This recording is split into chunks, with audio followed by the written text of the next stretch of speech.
কৃষ্ণনগরে মুখ্যমন্ত্রী বলেছেন যে মুখ্যমন্ত্রী বলেছে কেন্দ্রীয় এজেন্সি রাজত্ব চলছে ওয়েস্ট বেঙ্গলে। চুরি করেছেন তাই চলছে। যারা গ্রেপ্তার হয়েছেন জেলে গেছেন মন্ত্রিসভার, তারা চুরি করেছেন বলে জেলে গেছেন, বাকি মন্ত্রীরা তো বাইরে আছে।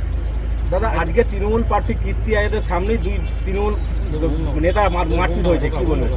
এগুলো তো ওদের আছে, এটার জন্য পুলিশ আছে আর আইপ্যাকের লোক আছে, ওরা গিয়ে মেটাবে। পার্টিটা তো এখন কর্পোরেট পার্টি, পুলিশ নির্ভর পার্টি। দাদা সিপিএম এর দাবি তৃণমূল এবং বিজেপি টাকা দিয়ে নাকি ভোটের প্রচার করছে। সিপিএম এর দাবি পার্টিটা নেই এখানে। ওদের প্রার্থীকে জিজ্ঞেস করুন সব্যসাচী বাবুকে যে সীতারাম ইয়েচুরির সঙ্গে ডেরেক ওব্রায়েন কালকে বসেছিল কেন দিল্লিতে?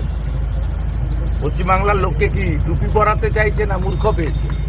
সীতারাম ইয়েচুরি গিয়ে মিটিং করবে পয়লা ভাইপোর সঙ্গে পিসির সঙ্গে, আর এখানে এসে বলবেন চোর ধরো জেল ভরো, দুটো একসঙ্গে হয় না।